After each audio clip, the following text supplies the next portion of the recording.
ఉన్నా ఈరోజు మనకి ఇచ్చిన లేఖన భాగాలుగా పాతమన్న పాఠ్య భాగము ఇర్మియా గ్రంథము 7వ అధ్యాయం 1 నుంచి 11 వచనాలు.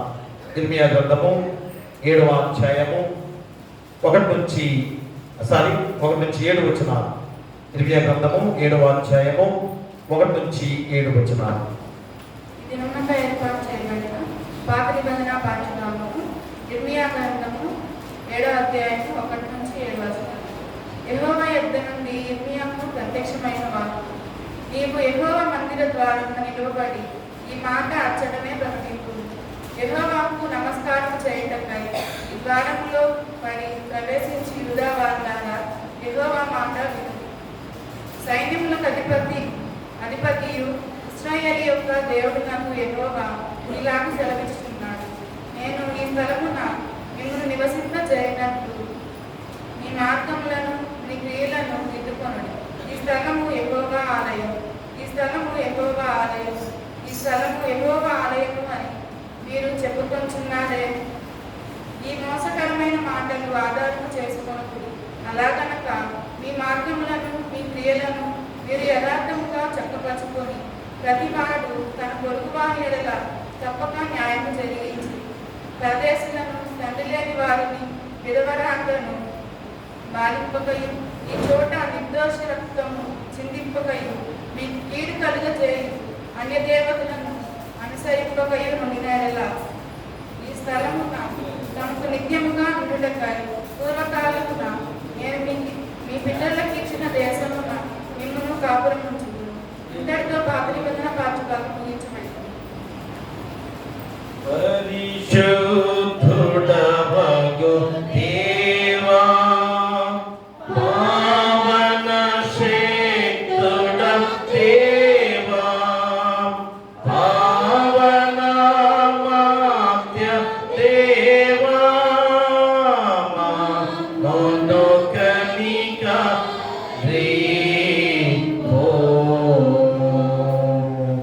పత్రిక పాఠ్యభాగం నుంచి అపోస్తలుడైన పౌలు హెబ్రీయులకు రాసిన పత్రిక 3వ అధ్యాయము 7 నుంచి 15 వచనాలు.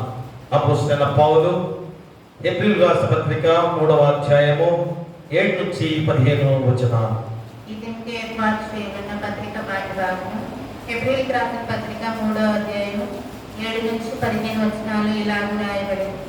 మరియు పరిశుద్ధాత్మ ఇట్లు చెప్పుచున్నాడు, నేడు మీరు ఆయన శబ్దంలో వినిన యెడల అరణ్యంలో శోధన దినమందు కోపం పుట్టింపం వల్లే మీ హృదయంలో కఠినపరచుకొనకుడి. 40 సంవత్సరములు నా కార్యములను చూచి మీ పితరులు నన్ను పరీక్షించి శోధించిరి. కావున నేను ఆ తరపు వారి వలన విసిగి మీరెల్లప్పుడూ తమ హృదయ ఆలోచనల్లో తప్పుకోచున్నారు, నా మార్గంలో తెలుసుకొనలేదు కనుక నేను కోపంతో ప్రమాణం చేసినట్టు వారు నా విశ్రాంతిలో ప్రవేశింపరని చెప్పి తిని. సహోదరులారా, జీవగల దేవుని మెచ్చిపోవనట్టి విశ్వాసం లేని దుష్ట హృదయం మీలో ఎవని ఎంతైనను ఒకవేళ ఉండనేమో అని జాగ్రత్తగా చూచుకునేది.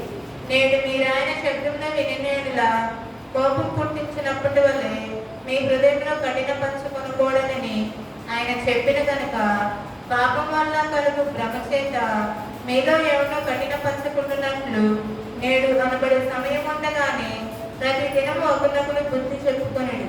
ఏలైనగా మొదటి నుండి మనకున్న దృఢ విశ్వాసము అంతమట్టుకు గట్టిగా చేపట్టిన ఎడలనే క్రీస్తులో పాలివారమై ఉన్ను. ఇంతటితో పత్రిక పాఠభాగం ముగించబడి ఉన్నది. హల్లెలూయా, హల్లెలూయా, హల్లెలూయా. సువార్త పాఠ్యభాగం నుంచి పరిశుద్ధుడైన మత్తయి రాసిన సువార్త 11వ అధ్యాయము 16 నుంచి 24 వచనాలు. పరిశుద్ధుడైన మత్తయి రాసిన సువార్త 11వ అధ్యాయము 16 నుంచి 24 వచనాలు. ఓ ప్రభువా, నీకు మహిమా కలుగును గాక. సువార్త 11వ అధ్యాయం 16వ వచనం నుంచి 24వ వచనం వరకు ఇలా రాయబడింది. ఈ తరము వారిని దేనితో పోల్చుదును? సంత వీధుల్లో కూర్చుని ఉండి నీకు పిల్లలకు రోజు బుద్ధిని కానీ మీరు నాట్యం ఆడరైతే, ప్రలాపించితివి కానీ మీరు రొమ్ము కొట్టుకున్న రైతులని తన చెలికాళ్ళతో చెప్పి పిలుపులాటలు ఆడుకొని పిల్లకాయలను పోని ఉంటారు. యోహాను తినకయు త్రాగకయు వచ్చని కనుక వీడు దైవ పట్టిన వాడని వారంచున్నారు. మనుష్య కుమారుడు తినుచును త్రాగుచును వచ్చిన కనుక ఇదిగో వీడు తిండిపోతును మద్యపానీయు సుంకములకును పాపులకును స్నేహితులని వారంచున్నారు. అయినను జ్ఞానమని దాని క్రియలను బట్టి తీర్పు పొందవలేను. పిమ్మట ఏ పట్టణంలో ఆయన విస్తారమైన అద్భుతములు చేసినో ఆ పట్టణంలో వారు మారు మనసు పొందకపోవడం వలన ఆయన వారిని ఇక్కడ గద్దింపసాగి, అయ్యో కొరాజీనా, అయ్యో బెత్సయిదా, మీ మధ్య చేయబడిన అద్భుతములు తూరు సీదోను పట్టణములలో చేయబడిన ఎడల ఆ పట్టణంలో వారు పూర్వమే గోనపట్టు కట్టుకొని బూడిద పూసుకొని మారు మనసు పొంది విమర్శ దినమందు మీ గతి కంటే తూరు సీదోను పట్టణముల వారి గతి ఓర్వదగినదై ఉండునని మీతో చెప్పుచున్నాను. కపెర్నహూమ, ఆకాశమట్టునకు హెచ్చింపబడ్డావా? నీవు పాతాళము వరకు దిగిపోయేదవు. నీలో చేయబడిన అద్భుతములు సొదొమలో చేయబడిన ఎడల అది నేటి వరకు నిలిచి విమర్శ దినమందు నీ గతి కంటే సొదొమ దేశపు వారి గతి ఓర్వదగినదై ఉండునని మీతో చెప్పుచున్నానని. ఇంతపర్యంతం. ఓ క్రీస్తు నీకు స్తోత్రము కలుగును గాక. అందరం కలిసి అపోస్తల విశ్వాస ప్రమాణం చెప్పుకుందాం. భూమి ఆకాశములను సృజించిన సర్వశక్తి గల తండ్రి అయిన దేవుడు నేను నమ్ముతున్నా. ఆయన ఏక కుమారుడును మన ప్రభువైన యేసుక్రీస్తును నమ్ముతున్నా. ఈయన పరిశుద్ధాత్మ వలన గర్భమున ధరింపబడి కన్య అయిన మరియకు పుట్టి పొంది పిలాతు అధికారము కింద శ్రమపడి సిలువ వేయబడి చనిపోయి సమాధి చేయబడిననియు అదృశ్య లోకములోనికి దిగిననియు చనిపోయిన వారిలో నుండి 3వ దినమున లేచి పరలోకమునకెక్కి సర్వశక్తి గల తండ్రియగు దేవుని కుడి చేతి వైపున కూర్చుండి ఉన్నాడనియు సజీవులకును మృతులకును తీర్పు చేయడానికి అక్కడి వచ్చుననియు నమ్ముతున్నాను. పరిశుద్ధాత్మ నమ్ముతున్నాను. పరిశుద్ధ క్రైస్తవ సంఘముగు పరిశుద్ధ సహవాసమును పాపక్షమాపణయు శరీర పునరుద్ధానమును నిత్య జీవనమును నమ్ముతున్నాను. ఆమేన్. దయచేసి కూర్చోండి. ఆంధ్ర క్రైస్తవ కీర్తన పుస్తకంచి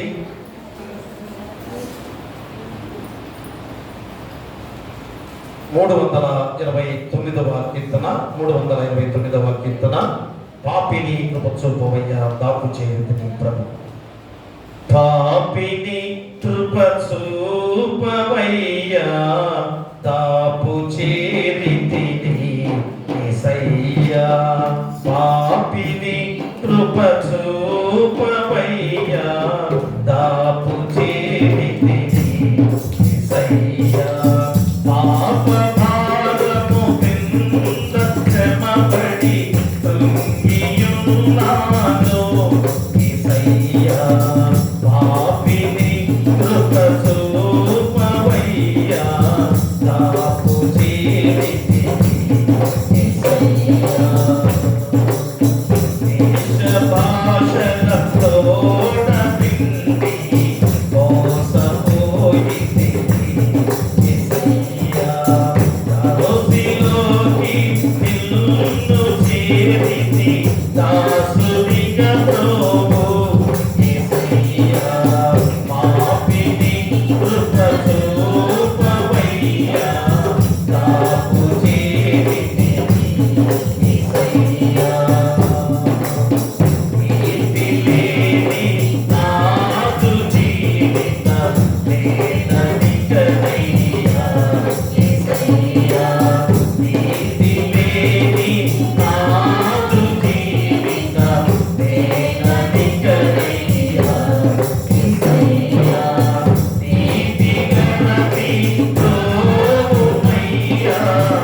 మన ప్రభు యేసుక్రీస్తు నుండి కృపయు సమాధానం మీకు కలుగును గాక. ఆమేన్. దయచేసి కూర్చోండి. ప్రియ దేవుని సంగమా, దేవుని బిడ్డలారా, మరి యొక్క గొప్ప సమయముగా ఈ పరిశుద్ధ విశ్రాంతి దినము మనకు మన జీవితాలకు ఎంత అవసరమైన గొప్ప విధానము పదే పదే గుర్తు చేసుకునే సమయము. ఎందుకంటే విశ్రాంతి దినాన్ని మనం పరిశుద్ధంగా ఆచరించుకోవాలని, వారానికి ఒకరోజు దేవునికి మనందరం కూడా మరి విశ్వాస పాత్రులుగా ఆయన నామాన్ని ఘనపరుచుకోవాలని మరి పదే పదే గుర్తు చేసుకునే గొప్ప సమయముగా మళ్ళా ఈరోజు కూడా అదే గుర్తు చేసుకుంటూ ఉన్నాం. మరి పరిశుద్ధ విశ్రాంతి దినాన్ని మరి ఏ రీతిగా మనము ఆరాధించుకుంటూ మన జీవితాలు దేవునికి సమర్పించుకునే వారిగా జీవిస్తున్నామో మళ్ళా మనందరం కూడా ఆలోచన చేసుకోవాలి. ఎందుకంటే ప్రతి విశ్రాంతి దినంలో కూడా ప్రాముఖ్యమైన వాక్య భాగాలు ఈ యొక్క మన జీవితానికి ఎంత అవసరమైనదో, ఏ వాక్యము మన జీవితాలకు అవసరమో ఎంతో చక్కగా మన నూతన యొక్క సంఘంలో మా చక్కగా క్రోడీకరించి మనకు ఏర్పాటు చేసుకున్న గొప్ప వాక్యం. ఏ సందర్భంలో ఏ వాక్యం కావాలో ఆ వాక్యాన్ని అందించే గొప్ప ప్రణాళికే మన యొక్క నూతన యొక్క ప్రణాళికగా నడిపించుకున్న గొప్ప విధానం. కనుకనే ప్రియ దేవులారా, మన ఈరోజు కూడా 3 లేఖన భాగాలు ఎంత గొప్ప భావనతో మన జీవితాలను నడిపించబోతున్న గొప్ప క్షణాన్ని ఈరోజు మళ్ళా మనందరం కూడా సిద్ధపడుతూ నడవాల్సిన బాధ్యతను గుర్తు చేస్తున్నారు. మరి 3 లేఖన భాగాలలో ఇర్మియా ప్రవక్త ద్వారా మరి ఎంత గొప్ప మాటలు ఈరోజు దేవుడు గుర్తు చేస్తున్నాడు అనగా, మరి దేవాలయము పరిశుద్ధమైనది, దేవాలయము పరిశుద్ధమైనది, ఇది యెహోవా మందిరం, ఇది యెహోవా మందిరం అని మరి 3 సార్లు ఎందుకు ఈరోజు గుర్తు చేస్తుంది అనగా, మనం ఈ యొక్క మందిరములో, మన యొక్క దేవాలయములో మరి ఏమిటి మనం తెలుసుకునేది? ఈ పరిశుద్ధాలయముల ద్వారా మన జీవితాలు ఏ రీతిగా మనము సిద్ధపడుతూ దేవుని మార్గంలో నడిచే వారిగా ఉన్నామో తెలుసుకునే గొప్ప విధానమే ఈరోజు దివ్య ప్రార్థన ద్వారా గుర్తు చేసుకున్న గొప్ప విధానం. అంటే ఆచారానికే ప్రాధాన్యత ఇస్తూ మన జీవితాలు ఇంకనూ మార్చుకోలేని వారిగా జీవిస్తున్నామని ఈ యొక్క ఇర్మియా ప్రవక్త ద్వారా సెలవిచ్చిన గొప్ప మాటలు. అలాగనే అపోస్తలుడైన పౌలు ద్వారా కూడా మా హెబ్రీ సంఘానికి గుర్తు చేస్తూ 3వ అధ్యాయంలో 7 నుంచి 15 వచనాల్లో దేవుని స్వరం విన్నప్పుడు మన హృదయాన్ని కఠినపరచుకోకూడదు అని ఈరోజు ఖచ్చితంగా మనం గుర్తు చేస్తున్నారు. మా దేవుని స్వరాన్ని విన్నప్పుడు మనం ఏం చేయాలి? ఆయన మాటను గైకొనే వారిగా ఉండాలి, ఆయన స్వరాన్ని గ్రహించే వారిగా ఉండాలి, ఆయన స్వరం ద్వారా మన జీవితాన్ని మోక్ష మార్గానికి నడిపించుకునే వారిగా ఉండాలి. అంతేగాని ప్రతిరోజు కూడా దేవుని వాక్యం వినపడుతుంది కదా, ప్రతిరోజు కూడా దేవుని వాక్యం చెబుతున్నారు కదా, ఏమిటని చెప్పేసి ఈ చెవి ద్వారా వింటూ ఉన్నారు కొంతమంది, మరి ఈ చెవి ద్వారా విడిచిపెట్టే వారిగా ఉన్నారు. మరి కొంతమంది ఏమో ఆ వాక్యమే కదా, ఇది రోజు వినేదే కదా అన్న భావం చేత ఆ వాక్యాన్ని గ్రహించని వారు లేని వారిగా ఎంతో మంది ఉన్నారు. దాని ద్వారా మన దేవుని స్వరానికి మన హృదయాన్ని ఎలాగా కఠినపరుచుకునే వారిగా ఉన్నామో అపోస్తలుడైన పౌలు హెబ్రీ సంఘానికి ఎలాగా తెలియజేస్తున్నాడో ఈరోజు మన సంఘానికి కూడా గుర్తు చేస్తున్న గొప్ప వాక్యం. మరి ఇక మత్తయి సువార్తికుల ద్వారా 11వ అధ్యాయంలో 16 నుంచి 24 వచనాల్లో మా యేసుక్రీస్తు వారే స్వయంగా మరి ఎంతగా గద్దిస్తున్నాడో, పిల్లలారా అని సంబోధిస్తున్నాడు. ఇంకనూ మరి ఆయన చేసే కార్యాలను చూసిన పశ్చాత్తాపపడని మనుషుల విషయంలో మరి ఎలాగా గద్దిస్తున్నాడో కూడా ఈరోజు గుర్తు చేస్తున్నాడు. కాబట్టి దేవుని అద్భుతమైన కార్యాలు తెలుసుకొని కూడా, మన దేవుని కార్యాలను తెలుసుకొని కూడా మరి మనమంతా ఇంకనూ మారు మనసు పొందని వారిగా జీవిస్తున్నామని మత్తయి సువార్తికుల ద్వారా చాలా ప్రాముఖ్యంగా గుర్తు చేస్తున్న గొప్ప విధానం. ఎందుకంటే ఈరోజు ఎన్ని కార్యాలు దేవుడు చేస్తున్నాడు, మన నీ జీవితంలో కూడా ఎన్ని కార్యాలు దేవుడు జరిగించాడు. అలాంటి అద్భుతమైన కార్యాలు ఆనాడు కూడా ఏ రీతిగా మర్చిపోతున్నాం వారిగా ఉండగా వారిని గద్దిస్తూ యేసుక్రీస్తు వారు చెప్పిన ఆ గొప్ప వాక్యాలు ఈరోజు 3 ఈ లేఖన భాగాల ద్వారా చక్కటి అంశాన్ని దేవుడు ఈరోజు మనం గుర్తు చేస్తున్నాడు. ఏమిటనగా దేవుని స్వరము విని నీ హృదయాన్ని మార్చుకో. మా దేవుని స్వరాన్ని విని నీ హృదయాన్ని మార్చుకో. చూడండి, ఈరోజు కూడా ఈ యొక్క పరిస్థితుల్లో కూడా మా దేవుని వాక్యాన్ని ఏ విధంగా ఈరోజు మనం గుర్తు చేస్తుందో, పూర్వకాలంలో జీవించే ఆ మనస్తత్వాలే ఈరోజు కూడా ఉన్నాయి అనే విధంగా ఈ యొక్క అంశాన్ని దేవుడు మనం గుర్తు చేస్తున్నాడు. అంటే పాతమైన కాలంలో మనుషులు ఎలా ఉన్నారో, మా ఇస్రాయేలు జనాంగము ఏ రీతిగా దేవుని స్వరాన్ని వినకుండా తప్పిపోయిన వారిగా ఉన్నారో, ఈరోజు కూడా అదే స్థితిలో ఉన్నారా ప్రియ దేవుళ్ళారా? అందుకనే దేవుని స్వరం విని నీ హృదయాన్ని మార్చుకో అని ఈరోజు చెబుతున్న గొప్ప సందేశం. కాబట్టి మూలవాక్యంగా చూసినట్లయితే అపోస్తలుడైన పౌలు హెబ్రీయులకు రాసిన పత్రిక 3వ అధ్యాయము 7-8 వచనాలు మూలవాక్యంగా ఈరోజు మనం గుర్తు చేసుకుంటున్న గొప్ప విధానం చూడండి. మరియు పరిశుద్ధాత్మ ఇట్లు చెప్పుచున్నాడు, నేడు మీరాయన శబ్దము వినిన యెడల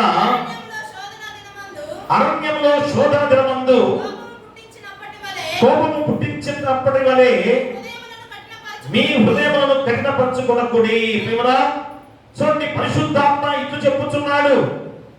మరి పరిశుద్ధాత్మ చెప్పేది మనం ఏ రీతిగా గ్రహిస్తున్నామో అపోస్తలుడైన పౌలు హెబ్రీ సంఘానికి తెలియజేస్తూ, నేను మీరు ఆయన శబ్దం విని యెడల అరణ్యంలో శోధన దినమందు కోపం పుట్టించినప్పటి వలె మీ హృదయములను కఠినపరచుకొనకుడి. ప్రియ దేవుళ్ళారా, అంటే హృదయాన్ని ఎలాగా కఠినపరచుకునే వారిగా ఉన్నాం అంటే దేవుని వాక్యము పదే పదే వినపడుతున్నా కానీ ఎలాగా వినని వారిగా జీవిస్తున్నామో ఇందాక పాడుకున్న ఆ పాటలో కూడా అదే గొప్ప భావంతో పాపిని త్రముచుకుపోయా దాపు చేతిని యేసయ్యా. చివరి వచనంలో మనం చూస్తే నాదు హృదయము నీదే సుమ్మా నీవే గైకొనుమా యేసయ్యా. నాదు హృదయము నీదే సుమ్మా నీవే గైకొనుమా యేసయ్యా. శుద్ధ హృదయము చేసి నన్ను నీ శుద్ధ హృదయము చేసి నన్ను నీ సుతునిగా చేయు యేసయ్యా. పాపిని కృప చూపవయ్యా దాపు చేతిని యేసయ్యా. ప్రియా దేవుళ్ళారా, నాదు హృదయం నీకే సుమ్మా నీవే గైకొనుమా యేసయ్యా. శుద్ధ హృదయం చేసినని స్తుతిగా చేయి యేసయ్యా. చూడండి, ఎంత గొప్ప భక్తులు పాడిన ఈ పాటలో తన యొక్క పాప జీవితాన్ని దేవునికి అర్పించుకున్న గొప్ప విధానంలో సిరివరపు కృపానందమ్మ గారు రచించిన ఈ పాటలో ఎంత భావం ఈరోజు ఈ వాక్యం అంతా కూడా ఈ యొక్క పాటలో మనం ఈరోజు గుర్తు చేసుకున్నట్లయితే ఖచ్చితంగా మళ్ళా మీరు ఇంటి దగ్గరికి వెళ్ళి ఈ పాటను ఖచ్చితంగా గుర్తు చేసుకొని ప్రతి చరణంలో ఉన్న భావాన్ని అర్థం చేసుకోవాల్సిందిగా గుర్తు చేస్తున్నాను. అందుకని ఈరోజు అపోస్తలుడైన పౌలు ఏం చెబుతున్నాడు? మా దేవుని స్వరమును విని నీ హృదయాన్ని మార్చుకో. అలాగే ఇర్మియా ప్రవక్త ద్వారా కూడా దేవుని స్వరమును విని నీ హృదయాన్ని మార్చుకో. చివరికి యేసుక్రీస్తు వారు కూడా స్వయంగా గుర్తు చేస్తున్నాడు. ఎన్ని అద్భుతాలు చేస్తే మరి ఎవరు కూడా వినని ప్రజలుగా జీవిస్తున్నారని. ఎందుకంటే యోహాను భక్తులు కూడా ముందుగా వచ్చాడు, ఎన్ని కార్యాలు చూపిస్తున్నా కానీ ఇదిగో నా వెనుక వచ్చువాడు ఎంత గొప్పవాడో చెప్పినా కానీ మా ప్రజలు వినని వారిగా ఉన్న విధానంలో గద్దిస్తూ చెప్పే గొప్ప వాక్యాలు ఈరోజు గుర్తు చేస్తున్నారు. కాబట్టి ప్రియమైన దేవుని బిడ్డలారా, దేవుని సంఘమా, మరి మనిషి జీవితంలో వినటం అనేది చాలా ప్రాముఖ్యమైన విషయం అని ఈరోజు నేను గుర్తు చేస్తున్నాను. కానీ దేవుని వాక్యము చెప్పేటప్పుడు వినాలి, మా దేవుని వాక్యాన్ని గ్రహించుకునే వారిగా ఉండాలి. కాబట్టి రోజు వింటున్నామే కనుక ఏముంది అని చెప్పేసి దేవుని ఆలయానికి వచ్చి మా వాక్యాన్ని వింటారు, ఈ చెవితో వదిలిపెట్టేవారు కొంతమంది కదా. ఆ రోజు చెప్పేది కదా చెప్పేసి కొంతమంది ఆ మౌనంగా విన్నట్టు ఉంటారు, వినడం వారిగా ఉంటారు. ఇక అసలు దాన్ని ఆలోచన చేయరు. ఏదో ఆలోచనతో దేవాలయంలోకి వచ్చిన తర్వాత కూడా అదే ఆలోచనతో ఉండేవారు కూడా కొంతమంది లేకుండా పోలేదు. అంటే మన హృదయాన్ని ఎలాగ కఠినపరుచుకుంటున్నాం?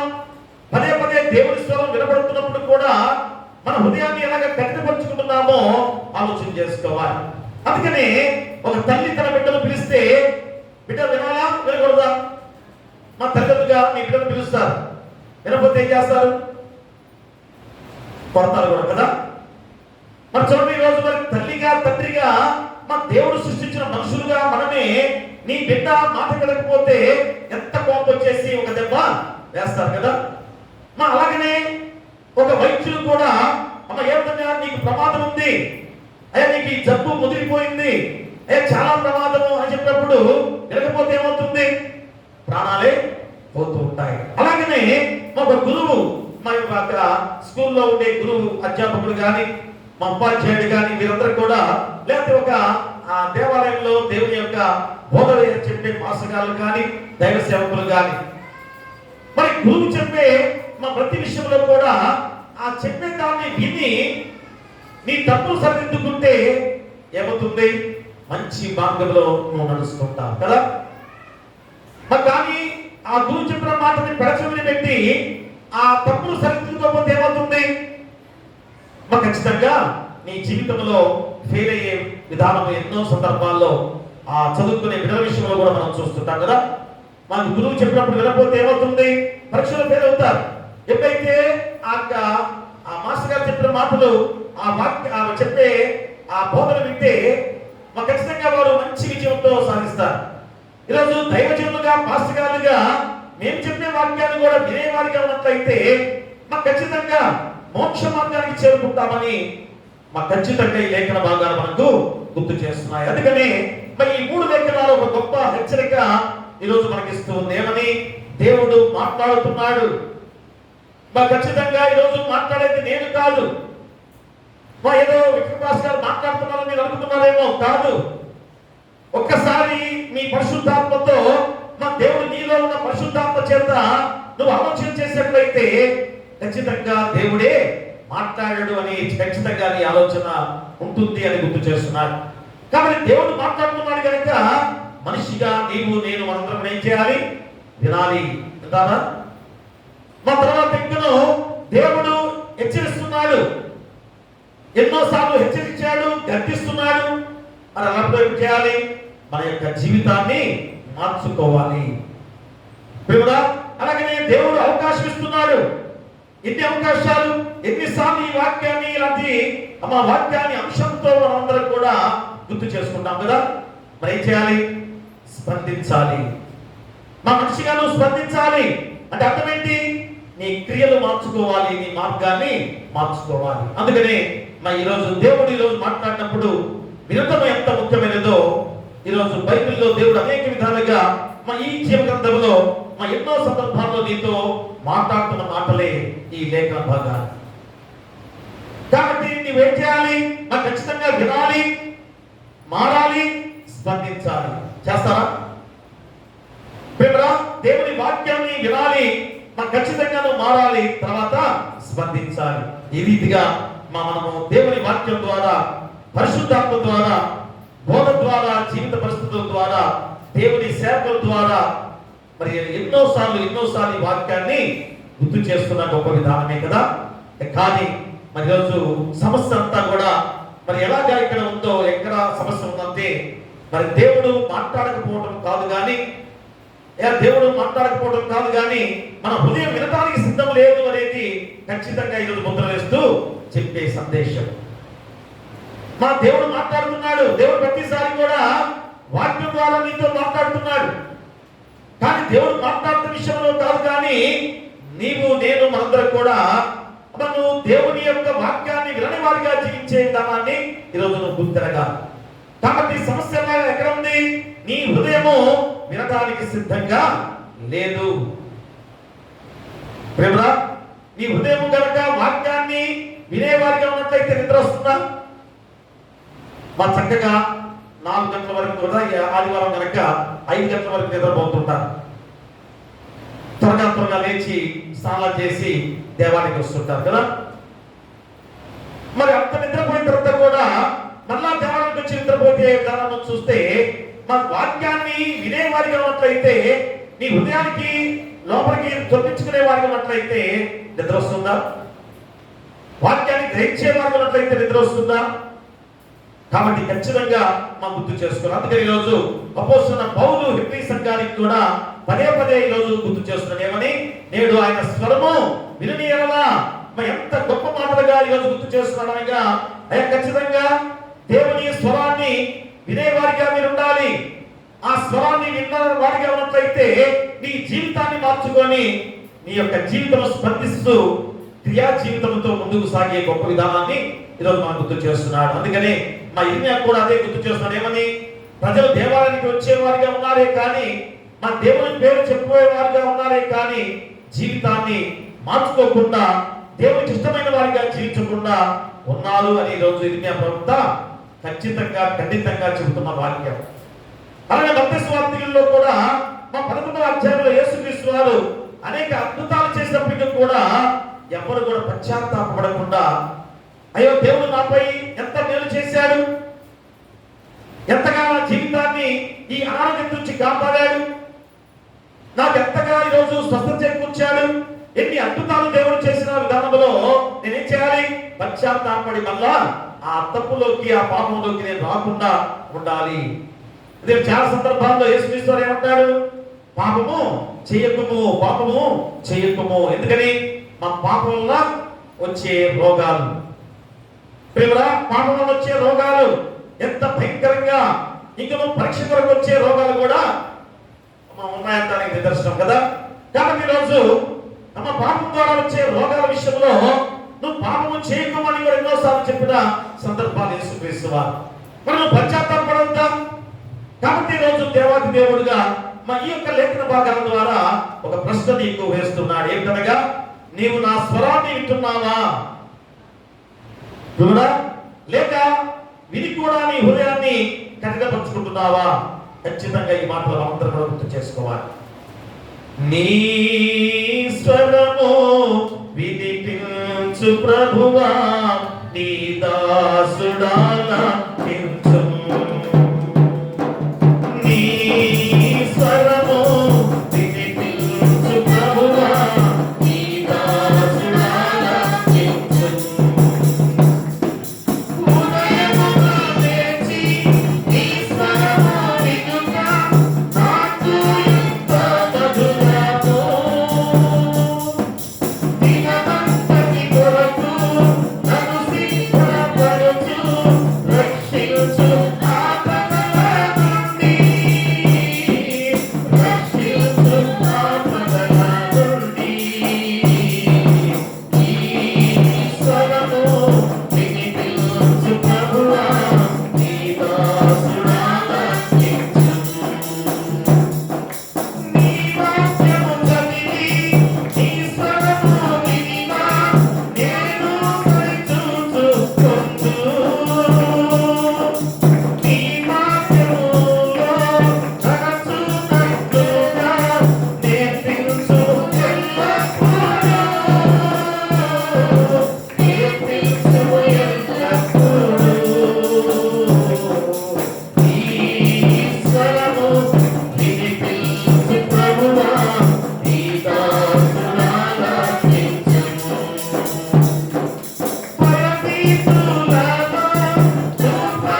పాటలో ఎంత గొప్పగా చెబుతున్నాడు, నీ స్వరము వినిపించు ప్రభువా. ఎంత ఆతృతతో, ఎంత ఆశతో అడుగుతున్న భక్తుడు. ప్రియ దేవుడా, ఈరోజు మనం అడుగుతున్నామా, అయ్యా నీ స్వరము వినిపించు ప్రభువా, నేను ఆలకిస్తున్నాను, నేను ఆలకించేవాడిగా ఉన్నానని నువ్వు నీ హృదయాన్ని సిద్ధపరచుకున్నావా? ప్రియ దేవుడిలారా, కాబట్టి ఉదయాన్నే లేచి ఈరోజు మనకి ఎంత గొప్ప బాధ్యత. మా 4:30కే దేవుని సన్నిధి ద్వారా, మా దేవుని వాక్యాన్ని వింటూ, దేవుని పాటల ద్వారా ఇంత గొప్ప స్థితిని దేవుడు మనకి ఇచ్చి ఉన్నాడంటే ఎంత ఆనందపడాలి, ఎంత సంతోషపడాలి. కాబట్టి ప్రియ దేవుడారా, ఈరోజు మనము మన జీవితాలు ఒకసారి ఆలోచన చేసుకుంటే, మా దేవుని స్వరం విని నీ హృదయాన్ని మార్చుకో అని ఖచ్చితంగా నీ గుర్తు చేస్తున్నాడు. కాబట్టి ఆ స్వరం విని నీ హృదయాన్ని మార్చుకోవాలంటే ఏం చేయాలి అనగా 3 లేఖన భాగాల ద్వారా 3 ఉపంశాలు దేవుడు గుర్తు చేస్తున్నాడు. ఒకటి, మా దేవుని వాక్యాన్ని విని ఏం చేయాలి, మన మార్గములను సరి చేసుకోవాలి. దేవుని వాక్యాన్ని నువ్వు ఏం చేయాలి, నీ మార్గాలను సరి చేసుకోవాలి. చూడండి, ఇర్మియా గ్రంథము 7వ అధ్యాయం చూడండి ఒకసారి. ఇర్మియా గ్రంథం 7వ అధ్యాయం 3వ వచనాన్ని చదవండి. సైన్యములకు అధిపతియు ఇశ్రాయేలు యొక్క దేవుడగు యెహోవా ఇలాగు సెలవిచ్చుచున్నాడు, నేను ఈ స్థలమున మిమ్మును నివసింపచేయునట్లు నీ మార్గములను, నీ క్రియలను దిద్దుకొనుడి. బిడ్డరా, చూడండి, ప్రభువైన యెహోవా దేవుని ద్వారా, మా సైన్యములకు అధిపతి ఇశ్రాయేలు యొక్క దేవుడగు యెహోవా ద్వారా ఇలాగు సెలవిచ్చుచున్న గొప్ప మాటలు ఈరోజు మన హృదయానికి ఈ మాటలు దేవుడు గుర్తు చేస్తున్నాడు. కాబట్టి ఏమన్నాడు, నేను ఈ స్థలమున మిమ్మల్ని నివసింపచేయనట్లు మీ మార్గములను, మీ క్రియలను దిద్దుకునుడి. ఇర్మియా ప్రవక్త ద్వారా దేవుడు ఎక్కడున్నాడు, ఆలయం ద్వారం దగ్గర నిల్చున్నాడు.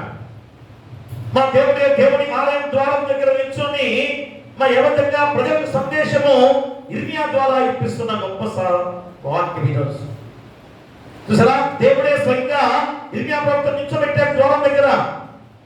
ఎంత గొప్ప మాటలుగా చెబుతున్నాడు చూడండి ఒకసారి.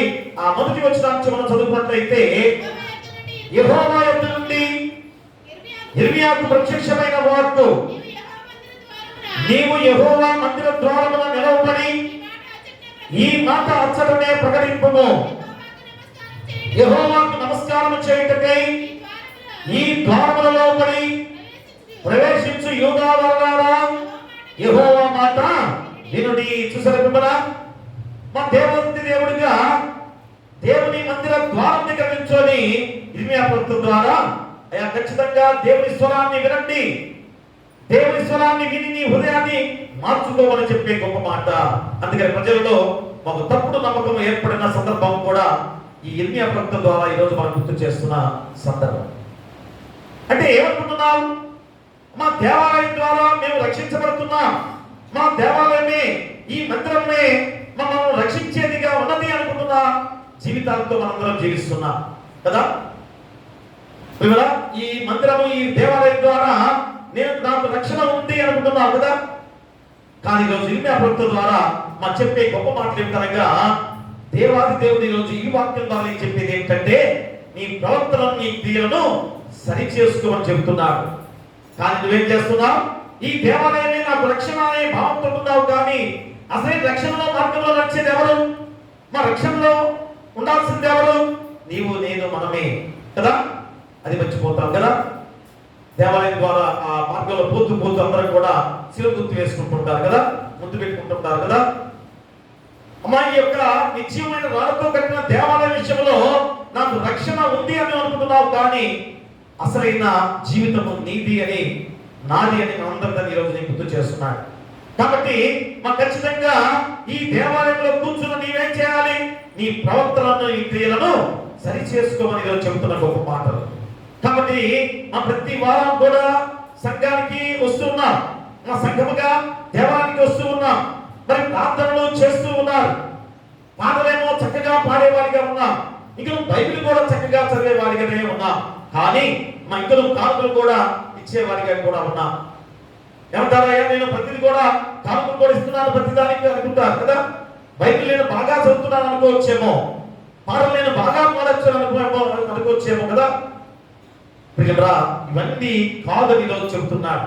ఏంటనగా మన జీవితాన్ని మారకపోతే, మన నీ జీవితాన్ని మార్చుకోకపోతే, నీ ప్రవర్తనని సరిదిద్దుకోకపోతే ఈ ఆరాధన సంపూర్ణమైన ఆరాధన కాదు అని మళ్ళా నీకు ఇర్మియా ప్రభుత్వం ద్వారా చెప్పే గొప్ప మాటలు ఏంటి అని ద్వారా. అందుకని చూడండి 5వ వచనము 6వ వచనంలో చదువుకున్నట్లయితే, అలా గనక మీ మార్గములను మీ క్రియలను మీరు యథార్థముగా చక్కపరుచుకొని ప్రతివాడు తన పొరుగువాని ఎడల తప్పక న్యాయము జరిగించి పరదేశులను, తండ్రి లేని వారిని, విధవరాండ్రను బాధింపకయు ఈ చోట నిర్దోష రక్తము చిందింపకయు మీకు కీడు కలుగు చేయు అన్య దేవతలను అనుసరింపకయు ఉండిన ఎడల. చూసారా, మన మార్గాన్ని సరిదిద్దుకోవడం అంటే ఏంటి? నీ హృదయాన్ని మార్చుకోవాలంటే అర్థం ఏంటి?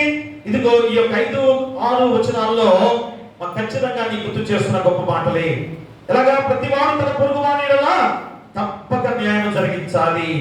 మా ప్రదేశంలో తండ్రి లేని వారిని, విధవరాండ్రని బాధింపకయ్యు ఈ చోట నిర్దోష రక్తం చిందింపకయ్యు మీకు కీడు కలిగించే అన్య దేవతలను అనుసరింపకయ్యు ఉన్న ఎడల. అది ఈ రోజు మనం సరి చేసుకోవాల్సింది అదే. నీ హృదయాన్ని మార్చుకోవాల్సిందే. కాబట్టి ఖచ్చితంగా మన దేవునికి కావాల్సింది నీ మంచి జీవితము, విధేయతతో కూడిన జీవితము, పరిశుద్ధ జీవితము దేవునికి అవసరము. అందుకని మీకా గ్రంథంలో చెబుతున్న మాట చూడండి. 6వ అధ్యాయంలో మీకా గ్రంథము 6వ అధ్యాయంలో చెప్పే ఆ గొప్ప మాట. మీకా గ్రంథం 6వ అధ్యాయం 8వ వచనంలో చూడండి. మనుష్యుడా, ఏది ఉత్తమమో అది నీకు తెలియజేయబడి ఉన్నది. న్యాయముగా నడుచుకొనుటయు, కనికరమును ప్రేమించుటయు, దీన మనస్సు కలిగి నీ దేవుని ఎదుట ప్రవర్తించుటయు, ఇంతే కదా యెహోవా నిన్ను అడుగుచున్నాడు. చూసారు బొమ్మరా, ఏది ఉత్తమం మనుషులకి? ప్రియారా, సంఘమంతా కూడా నేను దేవాలయానికి వస్తున్నాను అనుకుంటున్నారా? బైబిల్ బాగా చదువుతున్నాను అనుకుంటున్నారా? పాటలు బాగా పాడుతున్నాను అనుకుంటున్నారా? నేను కానుక బాగా ఇస్తున్నాను అనుకుంటున్నామేమో. కాదు. మన ఈ సంపూర్ణ ఆరాధన అంటే ఏమి చేయాలి? మనుషుడా, ఏది ఉత్తమమో అదే నీకు ఈరోజు మీకా ప్రవక్త ద్వారా చెప్పే గొప్ప మాటలు. ఏమిటనగా న్యాయముగా నడుచుకున్నటయు, కనికరమును ప్రేమించుటయు, దీన మనస్సు కలిగి నీ దేవుని ఎదుట ప్రవర్తించుటయు, ఇంతే కదా యెహోవా నిన్ను అడుగుచున్నాడు. మన దేవుడు అడిగేది ఇదే. నీ జీవితం ద్వారా దేవుడు అడుగుతున్న గొప్ప మాటలవి. కాబట్టి మా ఆరాధన ఉండి మార్పు లేకపోతే ప్రయోజనము లేదు. ఖచ్చితంగా ఈరోజు ఆరాధనకు వచ్చిన నీవు నీ జీవితాన్ని ఎలా మార్చుకోవాలి, నీ క్రియలు ఎలాగా దిద్దుకోవాలి, నీ జీవితం క్రియారూపంలో ఎలాగా చేయాలో ఖచ్చితంగా నీకు చెబుతున్నాడు. అందుకని ఇక్కడ మన యొక్క సమయంలో మొదటి గ్రంథంలో 3వ అధ్యాయంలో 1 నుంచి 10 వచనాల్లో ఇంటి దగ్గర మీరు చదువుకోండి. సమయంలో మొదటి గ్రంథము 3వ అధ్యాయం 1 నుంచి 10 వచనాల్లో అక్కడ ఏం జరిగింది? అక్కడ ఏలి దగ్గర ఎవరున్నారు? సమూయేలు కదా. మరి హన్నా ఎంత గొప్ప జీవితం ఈ రోజు మళ్ళా మనం గుర్తు చేసుకునే సందర్భం కదా. మొక్కుబడి చేసుకుంది ఏమని? అయ్యా నాకు మగబిడ్డ ప్రసాదింప చేస్తే ఆ బిడ్డను దేవునికి సమర్పిస్తాను. ఇస్తారా? మన పరిపూర్ణంగా దేవుని ఆలయంలో నిలిచిపెట్టిపోతారా ఎవరైనా? కానీ హన్నా చేసినప్పుడు ఏలి యాజకుడుగా ఉన్నాడు శిలో మందిరంలో. అక్కడ సమూయేలు ఉన్నాడు. మరి దేవుని స్వరము వినపడిపోయింది. సమూయేలు అని పిలుస్తున్నాడు దేవాది దేవుడైన యెహోవా దేవుడు. పాపం చిన్నపిల్లవాడు కనుక పరిగెత్తుకుంటూ ఏలి దగ్గరికి వెళ్ళి, అయ్యా పిలిచారా? యాజకుడుగా పిలిచాడా అంటే పాప కన్నులు కనపడవు కదా. అయ్యా నేను పిలవలేదు, ఏలి పడుకో అన్నాడు. మా పిల్లలు పడుకున్నా. మళ్ళా పిలిచాడు దేవుడు.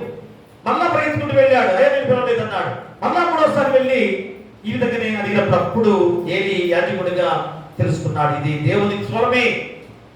మరి దేవుని స్వరమే. చూసినప్పుడు కదా మా దేవుని స్వరాన్ని ఎలాగా ఆలకించి ఆ దేవుని స్వరము ఇదే అని చెప్పేసి ఆ బిడ్డకి మా సమయంలో లాంటి ప్రవక్తగా నడపడాలంటే ఏలి యాజకుడిగా ఇదిగో దేవుడే నీతో మాట్లాడుతున్నాడు.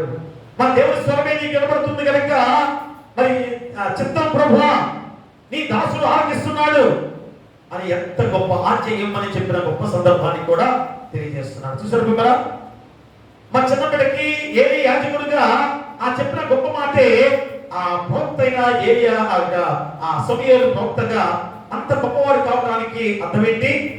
ఇలాగా దైవజనులు కానీ మా తల్లిదండ్రులు కానీ పెద్దవారు కానీ ఆ నేర్పించే మార్గం ఏంటి? దేవుని స్వరాన్ని ఆరాధించే విధంగా బిడ్డలు నడిపించడం. ఆ గొప్ప విధానమే మన యొక్క సమూయేలు ఎంత గొప్పవాడుగా మార్చబడ్డాడు ఈరోజు గుర్తు చేస్తున్నాడు. కాబట్టి ప్రియ దేవుడారా, దేవుడు బాహ్య రూపం కంటే మన హృదయాన్ని చూసే దేవుడు, అంతేగాని పై రూపాన్ని కాదు. నీ అంతరంగ స్వభావాన్ని గుర్తు చేసుకుంటే దేవుడిగా ఉన్నాడు కనుక ఖచ్చితంగా మా దేవాది దేవుడు నీ హృదయాన్ని పరిశీలిస్తున్నాడని గుర్తు చేసుకోవాలి. కాబట్టి ఆరాధన నుండి మార్పు లేకపోతే ప్రయోజనము ఉండదు. మా ఈరోజు ఆరాధనకు వచ్చాను, నీ సంతోషంగా నీ చుట్టాలకు ఫోన్ చేస్తావు కదా. అది ఈరోజు ఆదివారం కనుక చాలా మంది కూడా ఇంటి దగ్గర ఉంటారు కనుక ఫోన్ చేసుకుంటూ ఉంటారు. వెంటనే మొట్టమొదటి మాట ఏంటి? ప్రార్థనకి వెళ్ళావా, దేవాలయానికి వెళ్ళావా అంటే చాలా చక్కగా చెప్తావు కదా. నేను దేవాలయానికి వెళ్ళాను, ఉదయాన్నే మాకు ఆరాధన 4:30 గంటలకే ఆరాధన జరుగుతుంది కనుక నేను వెళ్ళాను అంటే ఎంత సంతోషంగా నువ్వు చెబుతావు. కానీ ప్రియా దేవులారా, మరి ఆరాధనకి వచ్చిన నీవు నీ జీవితము నీ హృదయము మార్చుకోకపోతే, నీ హృదయంలో మార్పు రాకపోతే ఈరోజు ఈ ఆరాధనలో పాల్గొన్నా కానీ ప్రయోజనం లేదు అని మాకు ఖచ్చితంగా నీ గుర్తు చేసే సందర్భమే. అందుకనే మా ఇక్కడ సమూయేలు గ్రంథంలో యెషయా గ్రంథం చూడండి. యెషయా గ్రంథంలో 29వ అధ్యాయాన్ని చూడండి ఒకసారి. యెషయా గ్రంథము 29వ అధ్యాయము 11వ వచనాన్ని చదవండి. ప్రభు ఇలాగూ సెలవిచ్చుచున్నాడు, ఈ ప్రజల నోటి మాటతో నా యొద్దకు వచ్చుచున్నారు, పెదవులతో నన్ను గణపరుచున్నారు, కానీ తమ హృదయమును నాకు దూరం చేసుకొని ఉన్నారు. వారు నా ఎడల చూపు భయభక్తులు మానవుల విధులను బట్టి వారు నేర్చుకున్నవి. విమరా, ఈ 13వ వచనము యెషయా ప్రవక్త ద్వారా 29వ అధ్యాయంలో చెప్పి మాటలు మళ్ళా గుర్తు చేసుకోండి.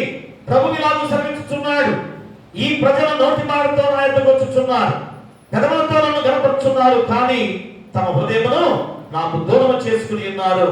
వారు నాయకుల చూపు భయభక్తులు మానవులు విధులను బట్టి వారు నేర్చుకున్నవి. కాబట్టి మా ఈ యొక్క మానవ లోకముగా మన ద్వారా నేర్చుకునే విధానంలో నీ పెదవుల ద్వారా వచ్చే మాటలు ఉన్నాయి, కానీ మా దేవుని మాటలుగా లేవు అని ఈరోజు ఖచ్చితంగా నీ గుర్తు చేస్తున్న సందర్భం. మరి ఇంకా ఏమంటాడు? దేవుడు బాహ్యం కంటే హృదయాన్ని చూస్తానని నీకు గుర్తు చేస్తున్నాడు. కానీ ఈరోజు బాహ్యరూపాన్ని నువ్వు ప్రదర్శిస్తున్నావు, కానీ నీ అంతరంగ స్వభావము ఏ రీతిగా ఉన్నదో నీకు నువ్వే చేసుకోవాల్సిన బాధ్యత. ఇంకా నిజమైన పశ్చాత్తాపము నీ జీవితంలో కనిపిస్తుందా? పశ్చాత్తాపడ్డ వాడివైతే ఎలా ఉండాలి? మన నీ జీవితంలో మార్పు ఎలాగా కనిపించాలి? ఖచ్చితంగా ఈరోజు నువ్వు గుర్తు చేసుకోవాలంటే పశ్చాత్తాపం కేవలం కూడా నోట్లో చెప్పేదిగా ఉంది. మనం పశ్చాత్తాపడ్డాను అనే మాట నీ నోట్లో చెప్పేదిగానే ఉంది, కానీ నీ క్రియలో మార్పు వచ్చిందా? మన నీ హృదయ స్థితి మార్పు చెందిందా?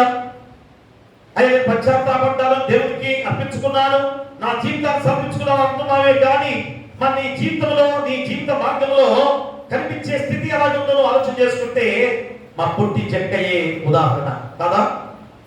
మా పదే ఎందుకు జక్కని గుర్తు చేసుకుంటున్నాం? జక్కయ్య యేసును చూడాలని ఆశపడ్డాడు. ఆశకు తగ్గ విధానాన్ని అవలంబించాడు. ఆయన చూడాలని ప్రయత్నం చేసి ముందుకు వెళ్ళాడు. కానీ మా కొద్దిగా ఆటంకం జరిగింది. ఎలాగా? మనుషులందరూ కూడా ఎత్తెత్తుగా ఉండేవారు కదా, ఇతనేమో పుట్టివారు. యేసుక్రీస్తు వారి చుట్టూ కూడా మూగారు. అయ్యో నువ్వు స్వస్థపరుస్తాను దేవుడని, యేసుక్రీస్తు వారు నన్ను బాగు చేస్తాడని, ఆయన ద్వారా నేను రక్షణ పొందుకోగలనని ప్రతి ఒక్కరు కూడా ఆయన మూగుతూ ఉండగా మా ఈ జక్కయ్య ఎలాగ చూడాలి? యేసుక్రీస్తు నేను చూడాలి తపనతో ఆ చెట్టు ఎక్కాడు, నేను చెట్టు ఎక్కాడు. ఆ చెట్టు ఎక్కడ వచ్చో రాదో తెలియదు, కానీ మా యేసుక్రీస్తు వారు చూడాలని తపనతో గబగబా చెట్టు ఎక్కాడు. ఎప్పుడైతే ఎక్కి తన చూపుతో దేవుని వైపు చూచాడో అంతకన్నా తిరిగి దేవుని ద్వారా ప్రతిస్పందన, ఓ జక్కయ్య త్వరగా దిగిరా, నేను నీ ఇంటికి రావాల్సి ఉన్నది. చూసారా? నేను ఇంటికి రాబోతున్నాను అన్నప్పుడు ఎంత ఆశ్చర్యపోయాడో. మరి ఎంతగా ఉలిక్కిపడ్డాడు. ఇదేంటి ఇంతమంది జనంలో చక్కగా దిగిరా ఉన్నాడు, నీ ఇంటికి వస్తా ఉన్నాడు.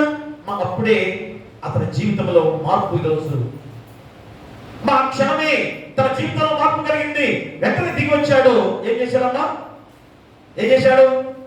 యేసుక్రీస్తు వారు చెప్పాడా, ఆయన నువ్వు ఎంత తప్పు చేశావు, ఎంతగా వడ్డీ వ్యాపారం చేశావు, ఎంతగా నీ జీవితాన్ని పాపంతో నింపుకున్నావు, ఆ తీసివేసుకోవాలి గద్దించాడా? లేదు.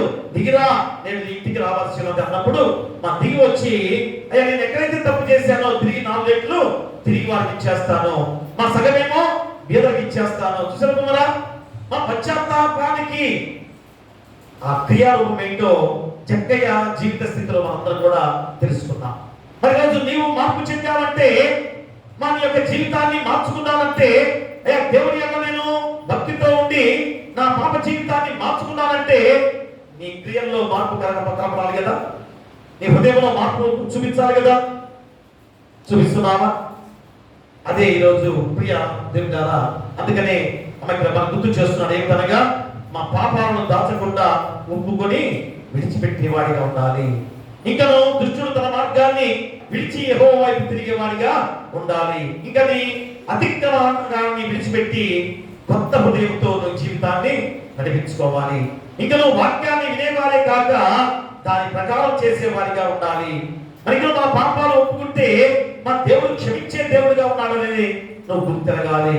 ఇంకా దేవా నాలో శుద్ధ హృదయం కలుగు చేయమని ప్రార్థించేవాడిగా ఉండాలి. చూసారా ఎన్ని మార్పులు!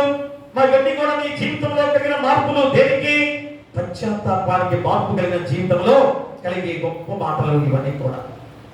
కాబట్టి ఎప్పుడైనా కానీ ఆలోచన చేసుకొని మా దేవుని వాక్యాన్ని విని నీ మార్గాన్ని సరి చేసుకుంటున్నావా? ఇప్పుడు చెప్తున్నా 6 మార్గాలుగా చెప్పాను కదా. ఇప్పుడు ఏమని? నీ పాపాలను దాచకుండా ఒప్పుకొని విడిచిపెట్టాలి, దుష్టుడు తన మార్గాన్ని విడిచి దేవుని వైపు తిరగాలి, మీ అతిక్రమాన్ని విడిచిపెట్టి కొత్త హృదయాన్ని పొందుకోవాలి, వాక్యాన్ని వినేవారే కాక దాని ప్రకారంగా చేసేవారిగా ఉండాలి, మన పాపాలు ఒప్పుకొని దేవుడు క్షమిస్తాడు అని గ్రహించుకోవాలి, మా దేవ నాలో శుద్ధ హృదయం కలుగు చేయమని ప్రార్థించేవారిగా ఉండాలి. దేవుడా ఖచ్చితంగా మన జీవితాన్ని మా ఎంత గొప్ప విధానంలో నడిపిస్తాడో ఆ దేవాది దేవుడే నడిపించే దేవుడు ఉన్నాడు. కాబట్టి దేవుని వాక్యాన్ని నీవే చేయాలి, నీ మార్గాన్ని సరిదిద్దుకోవాలి. అందుకనే ఒక రైతు తన పొలంలో మా మంచి విత్తనాలు నాటాడు. ఏమనుకుంటున్నాడు? ప్రతిరోజు కూడా పొలానికి పెడుతున్నాడు, నీరు పోస్తున్నాడు, చక్కగా నీరు పెడుతున్నాడు. మంచి కాస్ట్లీ అంటే మంచి విత్తనాలు, మేలుమైన విత్తనాలు తీసుకెళ్లి నాటాను అనే ఆలోచనతోనే ఉన్నాడు, మా ఆలోచనతోనే ఉన్నాడు. కానీ దాని పక్కన కలుపు మొక్కలు పెరుగుతున్నాయనే ఆలోచన లేకుండా ఉంది. నేను విత్తనాలు మంచి నాటే కదా, చక్కగా అయ్యే కొలుస్తాయి, అదే పంట వస్తుందని చెప్పేసి ఆలోచనతో ఉన్నాడు. ఒక పెద్దవాడు మా వృద్ధులు దాంట్లో పోతూ అయ్యా రైతు, ఓ యవనస్తులైన రైతు, ఒక్కసారి ఆలోచించే, అక్కడ కలుపు మొక్కలు పెరుగుతున్నాయి కనుక ఆ కలుపు మొక్కలు పీకివేయి, ఆ కలుపు మొక్కలు పీకేస్తే ఆ మొక్కలు బలంగా పెరుగుతాయి అని చెప్పేసి అంటే మా ఈ రైతు ఏ మాత్రం కూడా ఆయన మాటలను లక్ష్యం పెట్టలేదు. నేను మంచి విత్తనాలే తెచ్చాను, మంచి విత్తనాలు నాటున్నాను కనుక ఆ కలుపు మొక్కలు ఏం చేస్తాయి అనుకున్నాడు. ప్రియ కదా ఆ విత్తనాలు ఏమైపోయాయి చివరికి మా రైతు ఏమనుకున్నాడు? మంచి విత్తనాలు కదా, మరి కలుపు మొక్కలు ఏం చేస్తాయి అనుకుంటూ నిర్లక్ష్యం చేశారు. కానీ కొంతకాలానికి ఏమైపోయింది? మన అందరికీ తెలుసు కదా, కలుపు మొక్కలు బాగా పెరిగితే ఎక్కువగా ఏం పెరుగుతాయి? మనం నాటిన విత్తనాల కన్నా కలుపు మొక్కలే ఎక్కువగా పెరుగుతుంటాయి కదా, చాలా చోట్ల చూస్తుంటాం. ఆ కలుపు మొక్కలు పెరిగిపోయి ఏం చేశాయి? అసలైన పంటలు మొత్తాన్ని కూడా అనంతం చేశాయి. మా ఏ మాత్రం కూడా పంట చేతికి రాలేదు, కన్నీరు కార్చాడు, విరవలాడిపోయాడు, ఎంత బాధపడుతూ రొమ్మ బాదుకుంటే ప్రయోజనం ఉందా? ఈరోజు నీవు కూడా మన హృదయంలో దేవుని వాక్యం అనే మంచి విత్తనము మా ప్రతిరోజు కూడా నీలో నాడుతుంటే ఆ విత్తనము ఖచ్చితంగా నీలో ఉంది, మంచి విత్తనమే. కానీ మా నీలో ఉన్న చెడు హృదయము, మా నీలో ఉన్న చెడు తొలగించి వేసుకోకుండా ఉండి దేవుని వాక్యాన్ని కూడా వింటున్నాను అనుకుంటే ఆ యొక్క చెడు హృదయంగా ఉన్న నీ హృదయము మా దేవుని వాక్యాన్ని అనగదొక్కి ఆ చెడు ద్వారా నీ జీవితాన్ని నాశనం చేసే స్థితి ఈరోజు నీలో ఉందనేది మాకు గ్రహించాలి. కాబట్టి దేవుని వాక్యము మంచిదే, మా మంచి విత్తనం నీలో నాటింపబడుతుంది. కానీ నీలో చెడు హృదయం తీసుకెళ్ళిపోతే నీలో ఉన్న చెడుని తీసుకెసుకోకపోతే ఆ యొక్క దేవుని వాక్యం ద్వారా నీ జీవితం ఎలాగ మార్చుకోగలవు? అదే గుర్తు చేస్తున్న గొప్ప సందర్భాన్ని కదా. అందుకే మార్కు సువార్త 4వ అధ్యాయంలో మా చెబుతున్న మాటలు చూడండి ఒకసారి. మార్కు సువార్త 4వ అధ్యాయము 18, 19 వచనాలు చదవండి. ఆ ఇతరులు ముండ్ల పొదల్లో విత్తబడిన వారు వీరు వాక్యమిద్దరు కానీ ఐహిక విచారములను, ధనమోసమును, మరి ఇతరమైన ఆపేక్షలను లోపల చొచ్చి వాక్యమును అణచివేయటం వలన అది నిష్ఫలమగును. చూసారు కదా, ఇతరులు ముండ్ల పొదల్లో విత్తబడిన వారు. ఏం జరిగింది? మా విత్తనము ఉపమానంలో ముండ్ల పొదల్లో పడిన విత్తనం ఏమైపోయింది? మా ముండ్ల పొదలు బాగా పెరిగిపోయి ఆ విత్తనాన్ని అణచివేసి ఆ మొక్క మొలవకుండా ఎంతగా నష్టపరిచిన విధానం కదా. కాబట్టి దాన్ని దేంతో పోలుస్తున్నాడు? ఇతరుల ముండ్ల పొదల్లో విత్తబడిన వారు వీరు వాక్యం విందురు కానీ ఐహిక విచారములను, ధనమోసమును, మరి ఇతరమైన ఆపేక్షలను లోపల చొచ్చి వాక్యమును అణచివేయటం వలన అది నిష్ఫలమగును. అంటే మన ఆలోచనలు, మన హృదయ ఆలోచనలు ఎంత భయంకరంగా ఈ లోకానుసారంగా ఉన్నాయో దేవుని వాక్యాన్ని విన్నా కానీ ప్రయోజనం లేకుండా చేసే విధానం. కాబట్టి ఇప్పుడైనా ఆలోచన చేసుకొని మా వాక్యాన్ని వినటమే కాదు కానీ ఆ హృదయంలోని కలుపు అనగా ఆ పాప జీవితాన్ని తీసివేసుకునే వాడిగా ఉంటేనే నీ మార్గము సరిదిద్దుకునే వాడిగా ఉంటావు. కాబట్టి దేవుని స్వరాన్ని, దేవుని వాక్యాన్ని నిన్న నీవేం చేయాలి? నీ మార్గాన్ని సరి చేసుకోమని చెప్పిన గొప్ప మాట. ఇక రెండవ అంశముగా మా దేవుని స్వరం విన్నప్పుడు హృదయాన్ని కఠినపరచకూడదు. మా రెండవ అంశం ఏంటి? దేవుని స్వరం విన్నప్పుడు ఏం చేయాలి? హృదయాన్ని కఠినపరచుకోకుండా ఉండాలి.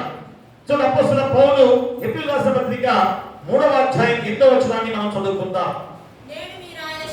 నేడు మీరు ఆయన శబ్దం విని ఎడల అరణ్యంలో శోధన దినమందు కోపం పుట్టించినప్పటి వలె నీ హృదయంలో కఠినపరచుకొనకుడి. పిమ్మట చూడండి, మీరు ఆయన శబ్దం విని ఎడల అరణ్యంలో శోధన దినమందు కోపం పుట్టించినప్పటి వలె. మా చూడండి, పూర్వకాలం విషయంలో, పాత కాలం విషయంలో ఇక్కడ అపోస్తలుడైన పౌలు గుర్తు చేస్తున్నాడు. ఎందుకంటే మీ పితరులు ఇశ్రాయేలు జనాంగం అంతా కూడా ఆనాడు చెర నుంచి విడుదల చేసేటప్పుడు వారు ఏ రీతిగా జీవించారు? అయ్యా, దేవుడు ఇంత చక్కగా నడిపిస్తున్నప్పుడు దేవుని మాట వినకుండా వారి ఎక్కువ పాపంలో ఎలాగా జీవించిన విధానాల్లో ఎంత నష్టపోయారో. పాలు తేనెలు ప్రవహించే దేశాన్ని నడిపిస్తుండగా మా కొద్ది రోజులు ఓర్పుతో ఉంటే, కొద్ది రోజులు దేవుని మాట విన్నవారిగా ఉంటే మరి ఎంత చక్కని జీవితాన్ని పొందుకునే వారిగా ఉంటారో గ్రహించలేని వారిగా ఉండి ఎంతో నష్టాన్ని తీసుకొచ్చుకున్న పాతనమైన కాలంలో జరిగిన కార్యాలు.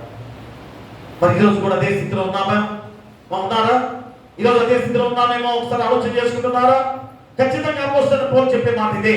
ఎందుకంటే దేవుని మాట వింటాం, తర్వాత దేవుని మాట విన్నప్పుడు ఏమనుకుంటారమ్మా?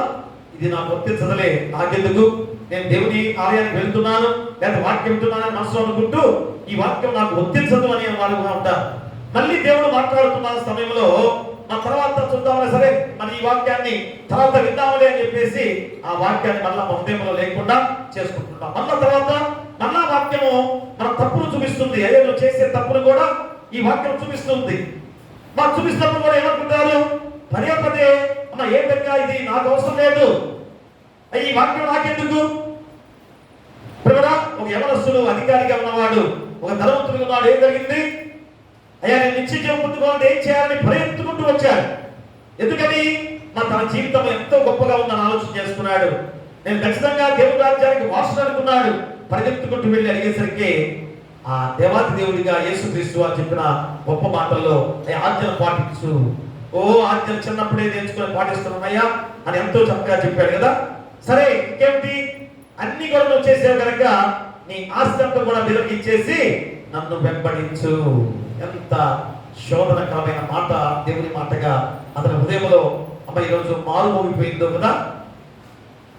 దేవుడు ఇంత గొప్ప మాట, దేవుడు ఇంత గొప్ప ఆజ్ఞ, దేవుడు ఇంతగా నన్ను రమ్మంటున్నాడే, దేవుడు నన్ను ఆహ్వానించాడే, ఇక నాకెందుకు ఈ జీవితం అని చెప్పేసి విడిచిపెట్టి దేవుని వెంబడిస్తే నిత్య రాజ్యవాసులుగా ఉండే గొప్ప ధన్యత కోల్పోయినవాడు.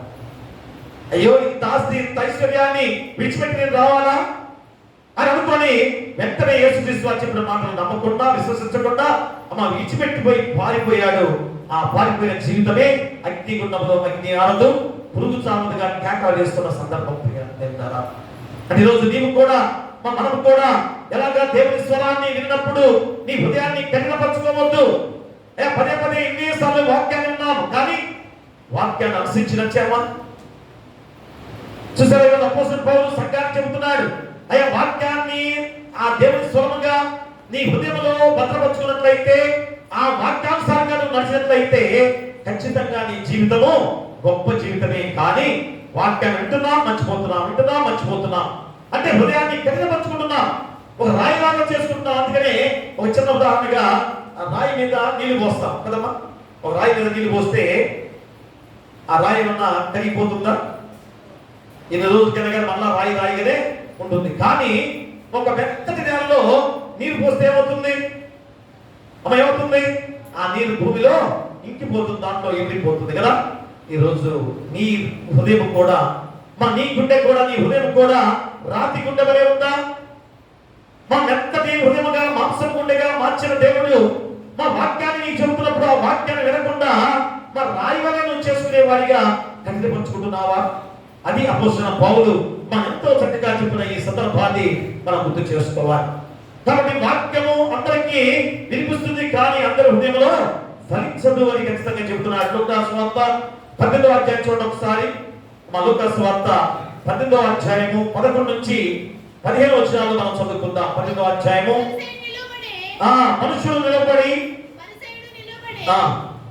పరిసయ్యుడు నిలబడి, దేవా నేను చోరులను, అన్యాయస్తులను, వ్యభిచారులైన ఇతర మనుషుల వలనైనా ఈ సుక్కల వలనైనను ఉన్ననందుకు నీ కృతజ్ఞతాస్తుతులు చెల్లించుచున్నాను. వారములకు 2 మార్లు ఉపవాసము చేయించు, నా సంపాదనంతటిలో 10వ వంతు చెల్లించుచున్నానని తనలో తాను ప్రార్థించుచుండెను. అయితే సుక్కని దూరముగా నిల్చుండి ఆకాశం వైపు కళ్ళెత్తుటకైనను ధైర్యము చాలక రొమ్ము కొట్టుకొనొచ్చు, దేవా పాపిని నన్ను కరుణించుమని పలికెను. పిల్లరా, ఎంత గొప్ప ప్రార్థన ఈరోజు మళ్ళా గుర్తు చేస్తున్నాడు. ఎందుకంటే దేవుని వాక్యాన్ని విన్నాడు కనుక తనకు తానుగా, అయ్యా నేను పాపిని, నీ వైపు చూడటానికి కూడా నేను అర్హుడు కాదు అని ఎంతగా భయపడుతూ ధైర్యం చాలక, అయ్యా నేను పాపిని, నన్ను కరుణించుమని కేకలు వేసి ప్రార్థించిన సందర్భం.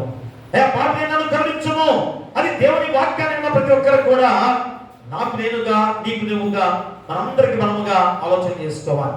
అంతేగాని నేను పరిశుద్ధులుగా మారిపోయాన్ని ఎదుటివాడి మీద వేరెత్తు చూపిస్తూ మనం పలికే విధానాలు మంచిది కాదు. కాబట్టి మా హృదయాన్ని కఠినపరచుకోవాలంటే ఖచ్చితంగా నీ జీవితం విషయంలో నువ్వు ఆలోచన చేసుకోవాలి. కాబట్టి వాక్యాన్ని వినేవారిగా మాత్రమే కాక చేసేవారిగా ఉండాలి అని చెబుతున్నా గొప్ప విధానం. అందుకని అర్థంలో ముఖం చూస్తున్నప్పుడు మా అర్థంలో ఏమవుతుంది? నీ ముఖం మీద నల్లగా లేదా మట్టి ఏదంటే ఏమవుతుంది? అర్థంలో కనపడుతుంది కదా. అర్థంలో కనిపించినప్పుడు నువ్వు ఏం చేస్తావు? నీ ముఖాన్ని చూసుకుంటావా లేదా అర్థం మీద అర్థాన్ని చూస్తావా? అర్థాన్ని చూస్తావా, నీ ముఖాన్ని చూసుకుంటావా? చూసారా, ఈరోజు అదే స్థితి మనం ఉన్నాం. మా అర్థంలో నీ ముఖం కనపడుతున్నప్పుడు ఏం చేస్తున్నావు?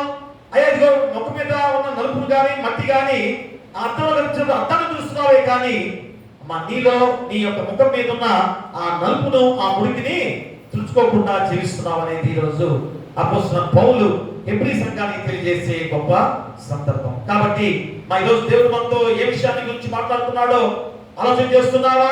క్షమించమంటున్నాడా? మరొక దేవుని స్వరము నీ హృదయాన్ని కట్టిపరచుకోకుండా మళ్ళా నీ గుర్తు చేస్తున్నాడు.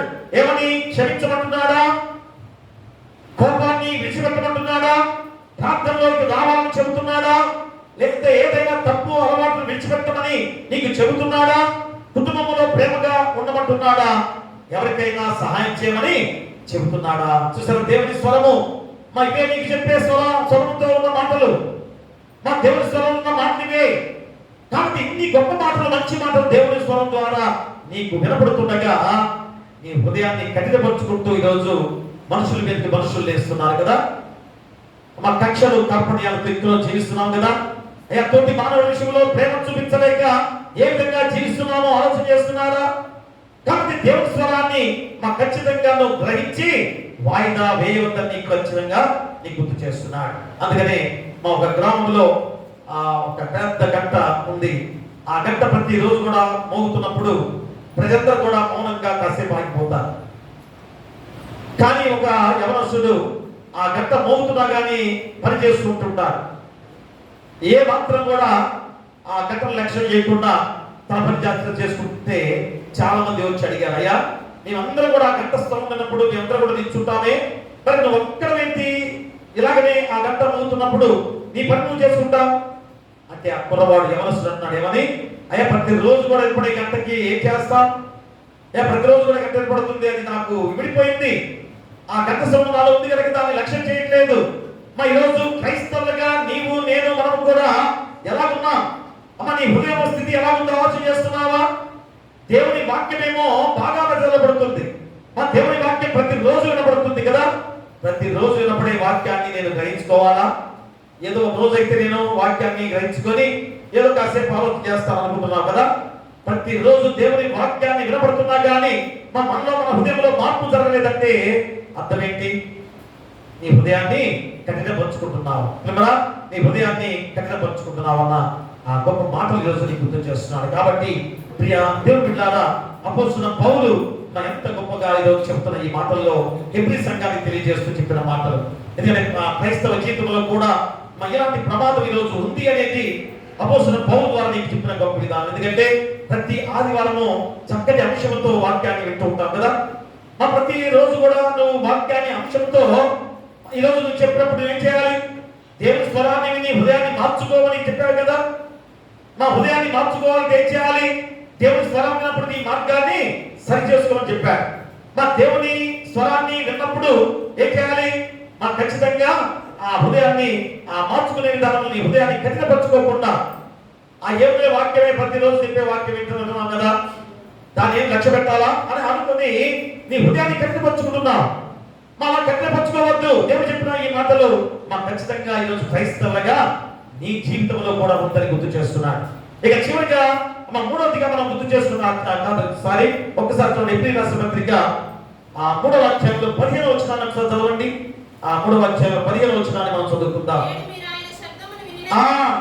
నేడు మీరు ఆయన శబ్దం విని ఎడలా కోపం పుట్టించినప్పుడు వలె మీ హృదయములను కఠినపరచుకోకూడని ఆయన చెప్పిన కనుక పాపం వల్ల కలుగు భ్రమ చేత మీలో ఎవరన్నో కఠినపరచబడుకున్నట్లు నేడు అనబడు సమయం ఉండగానే ప్రతి దినమును ఒకరినొకరు బుద్ధి చెప్పుకోనని ఏలయనగా మొదటి నుండి మనకున్న దృఢ విశ్వాసము అంతము మట్టుకు గట్టిగా చేపట్టబడిన యెడల క్రీస్తులో పాలివారమై యుద్ధము.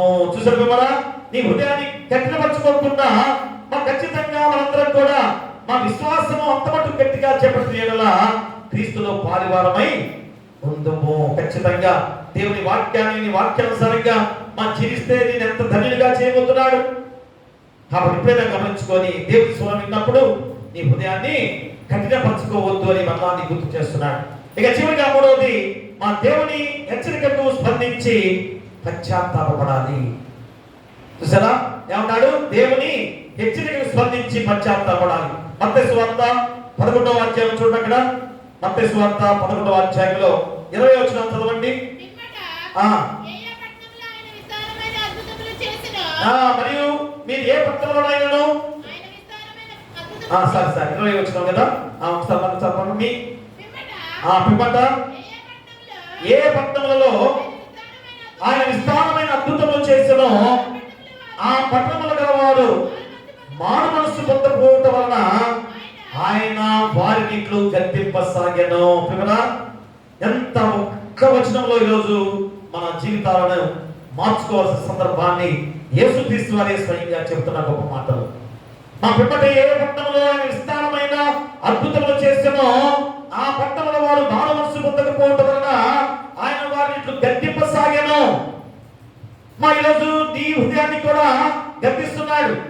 నీ హృదయాన్ని కూడా గద్దిస్తున్నాడు. ఖచ్చితంగా నువ్వు ఆలోచన చేసుకోవాలి. ఎందుకంటే ఆడు ఆ యొక్క బెత్సయిదా కపెర్నహూము బెత్సయిదా, కొరిజినా, ఇవన్నీ కూడా ఎంత అద్భుతమైన కార్యాలు యేసుక్రీస్తు వారి ద్వారా జరిగాయి. ఎన్ని అద్భుతమైన కార్యాలు దేవుని ద్వారా జరిగాయి. కానీ ఏ మాత్రం కూడా ఇన్ని కార్యాలు జరిగిన తర్వాత కూడా వారు మారు మనసు లేని విధానంలో జీవిస్తున్నారు. వారు పశ్చాత్తాపం లేని హృదయంతో జీవిస్తున్నారు. అందుకనే యేసుక్రీస్తు స్వయంగా గద్దిస్తున్నాడు. కాబట్టి ఇప్పుడైనా కానీ క్రైస్తవులు కానీ పశ్చాత్తాపం పొందవద్దా? ఇన్ని కార్యాలు నీలో జరిగిన తర్వాత కూడా వ్యక్తిగతంగా నీలో ఎన్నో కార్యాలు జరిగాయి. జరిగిన తర్వాత కూడా నీలో మార్పు జరగలేదని ఒకసారి చూడండి.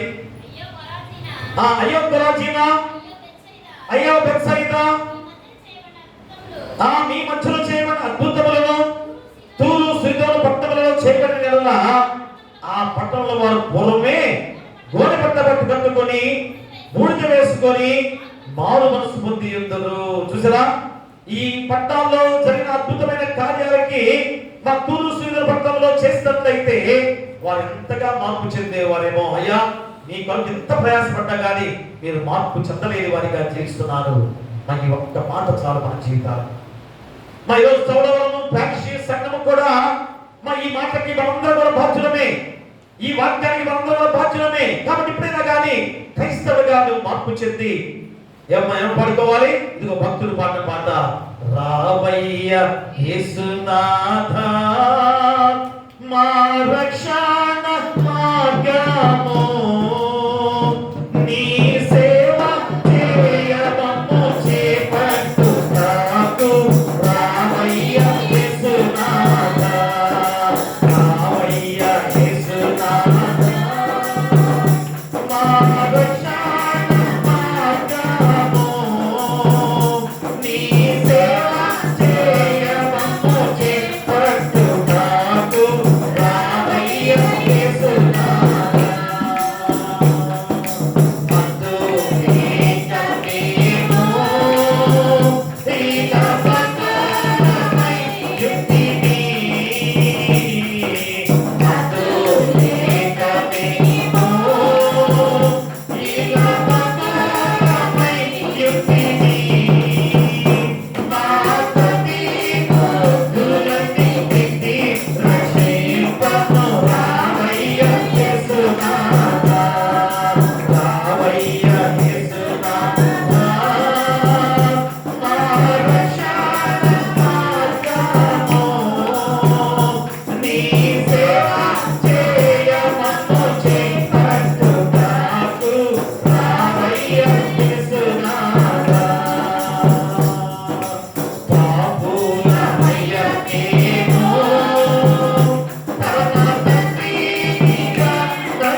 దేవుని సంగమా దేవులారా, క్రైస్తవుడిగా ఈ పాట ఖచ్చితంగా ఇప్పుడే నువ్వు పాడుకోవాల్సిన అవసరత నీకుంది.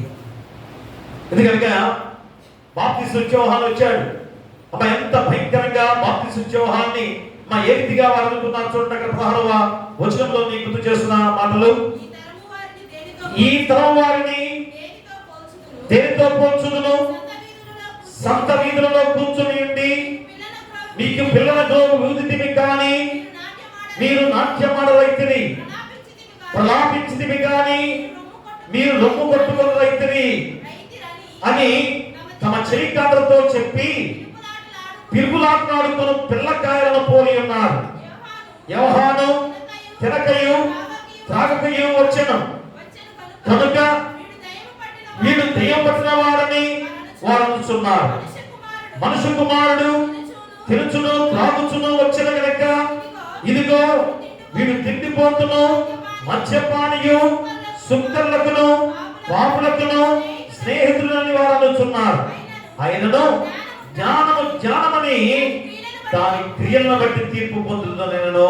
ప్రియరా చూడండి, యోహాను భక్తులు ఎంతగా వచ్చి మా దేవుని రాకను, మెస్సియా రాకను గుర్తు చేస్తూ అయ్యా మీరు మారు మనసు పొందండి, పశ్చాత్తాపడని చెబుతుంటే మా ఎంత భయంకరంగా ఏంటంటే బాప్తిస్మయోహాను ఆహారం తిరగ ఉండేసరికి ఆయన ఏమంటున్నారు? దెయ్యం పట్టిన వాడని ఎంత భయంకరంగా ఉత్తరీకరించారు కదా. మా యేసుక్రీస్తు వారు తినుచు త్రాగుచుండగా ఈయన తిండిపోతూ మద్యపాని సుక్కలతో పాపంతో స్నేహం చేస్తున్నారని దూషిస్తూ ఉన్న భయంకరమైన మానవ జాతిగా మనం ఉన్నాం.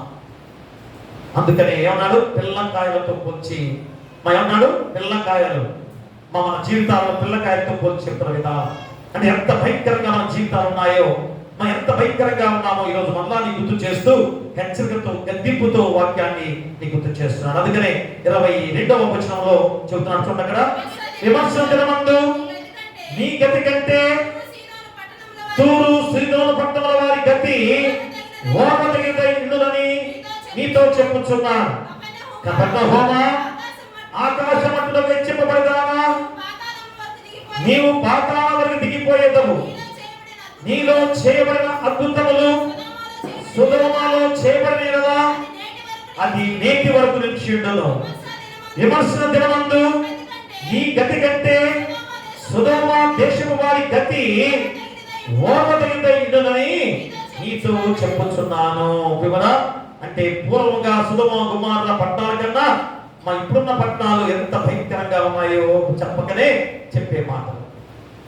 మా పూర్వంలో ఉన్న మనుషుల కన్నా ఈ రోజున్న మనుషులు ఇక్కడ ప్రమాదకరంగా ఉన్నారని చెప్పకనే చెబుతున్న వాక్యం. ప్రేమరా కాబట్టి ఈ రోజు నువ్వు అనుకుంటున్నావేమో దేవుని వాక్యం బాగా తెలుసుకున్నారని, దేవుని వాక్యం బాగా చదువుతున్నారని, అలా దేవుని ఎడల భయభక్తులు కలిగిన వారిగా ఉన్నారని అనుకుంటున్నావేమో, కానీ నీ హృదయం మార్పు ఎలా ఉందో ఆలోచన చేసుకోవాలి. దేవుని స్వరాన్ని వింటున్నావే కానీ మన నీ హృదయాన్ని మార్చుకున్నామో లేదో నువ్వు ఆలోచన చేసుకోవాలి. కాబట్టి ఇప్పుడైనా కానీ ఈ 3 లేఖన భాగాల ద్వారా మా దేవుని స్వరాన్ని మా విన్న నీవు నీ హృదయాన్ని మార్చుకోమంటున్నాడు. ఎలాగా? మా దేవుని వాక్యాన్ని నువ్వు ఏం చేయాలి? నీ మార్గాన్ని సరి చేసుకోవాలి. మార్గం అంటే ఏంటి? నువ్వు నడిచే మార్గం కాదు. అయ్యో గుణ మార్గంలో వెళ్తున్నాను, లేకపోతే బురద మార్గంలో వెళ్తున్నాను, ఆ మార్గం మంచి మార్గం నడవాలని కాదు. ఏంటి?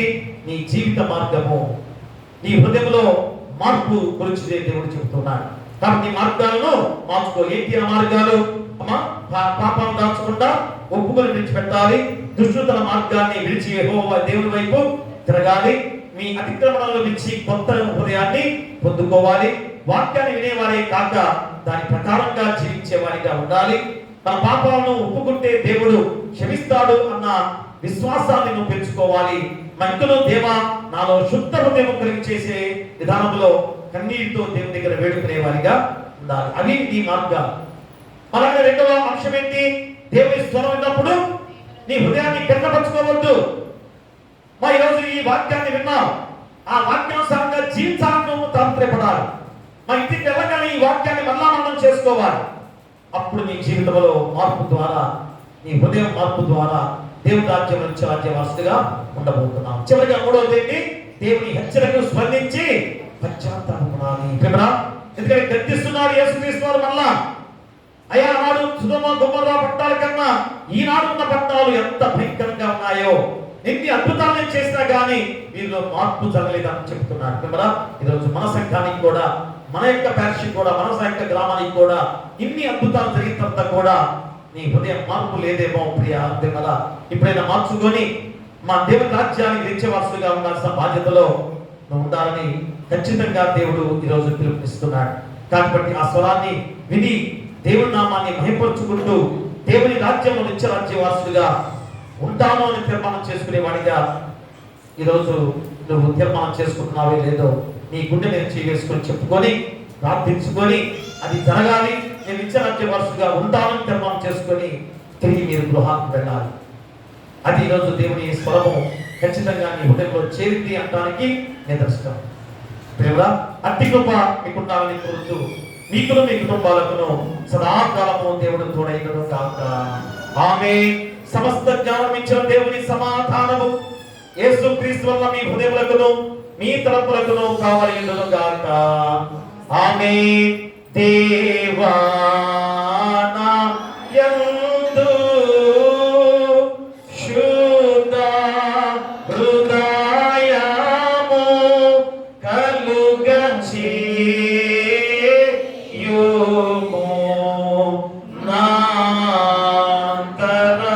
నాంతరంగములో స్థిరమైన మనస్సును తనముగా పుట్టించుము. నీ సన్నిధానములో నుండి నన్ను త్రోసి వేయకుము. నీ పరిశుద్ధాత్మను నా యొద్ద నుండి తీసివేయకుము. నీ రక్షణ నందా మోనకుమారాల పుట్టించుము. సన్మాతి గల మనసు కలుగ చేసి నన్ను దృఢపరచుము.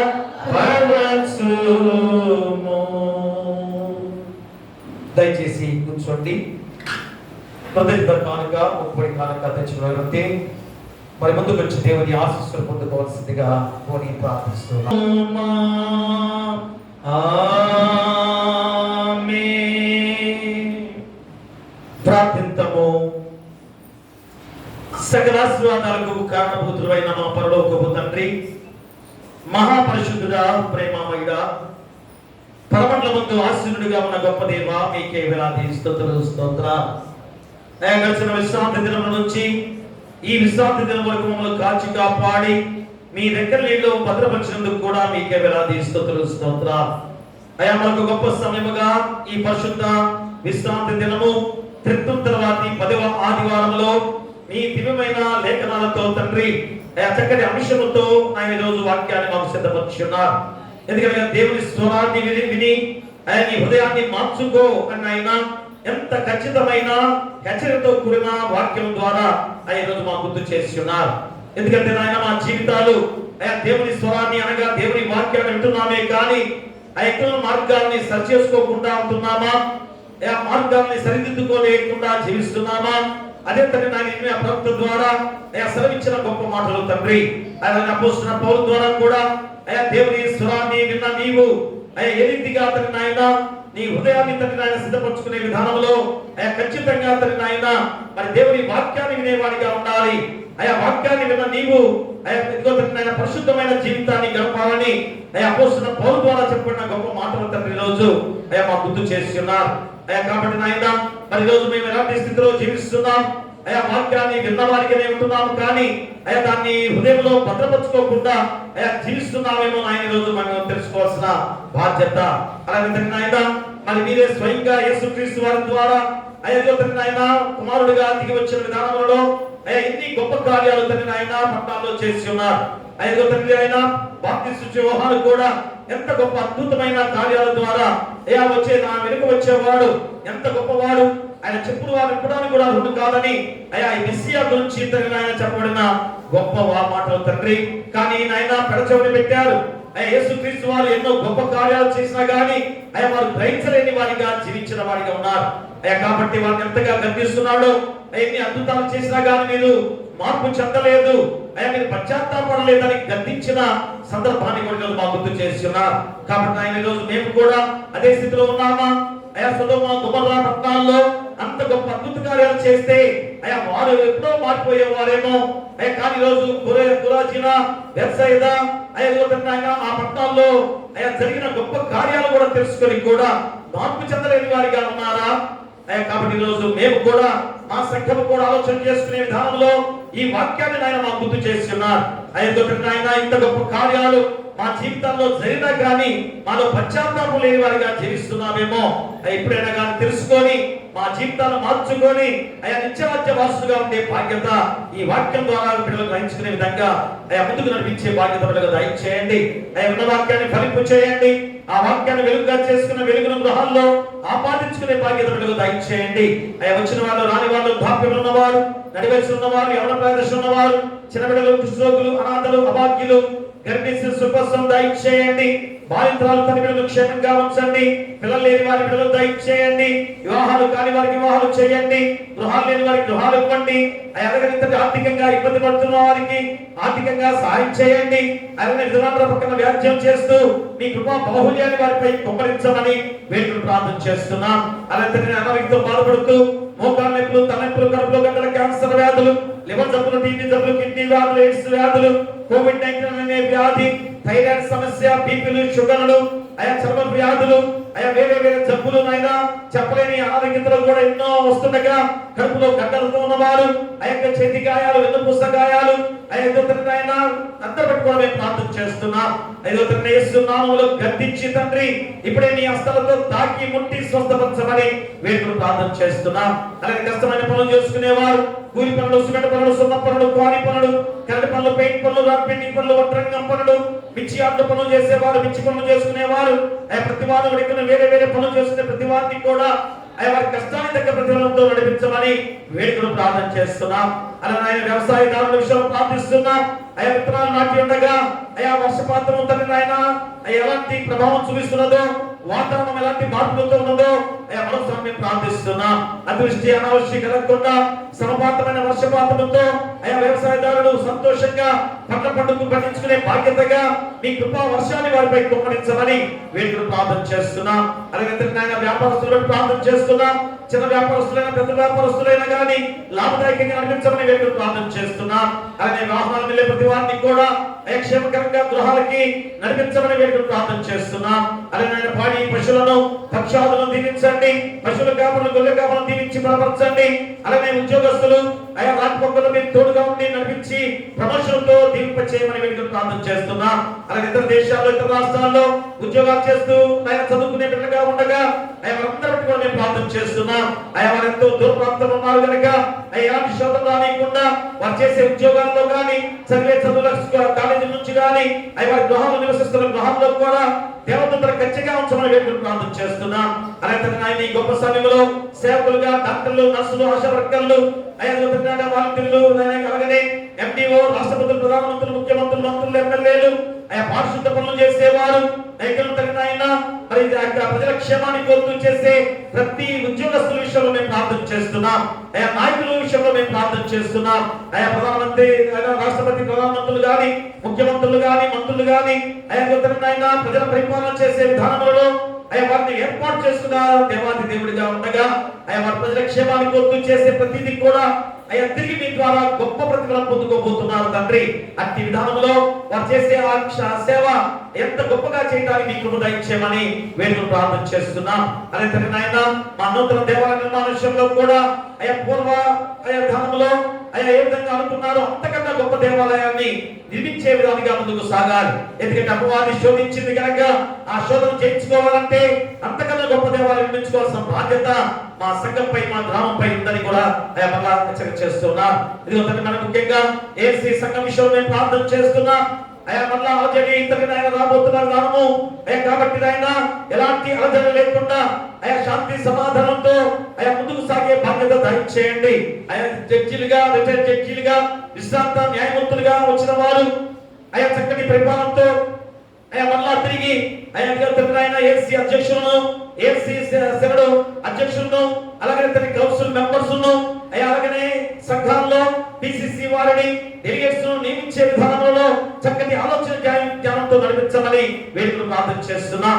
అది నాయనా ఆ కట్టుబాటు నూతన సంఘముగా ఇన్ని సంవత్సరాలుగా 180 సంవత్సరాలుగా ఇంత చక్కగా సాగుతుందంటే ఆ కట్టుబాటే. కాబట్టి అలాంటి విధానాల్లో మంచి జ్ఞానంతో ఎలాంటి గొడవలు లేకుండా సామరస్యంగా నడిపించడానికి మీకు దయచేయండి.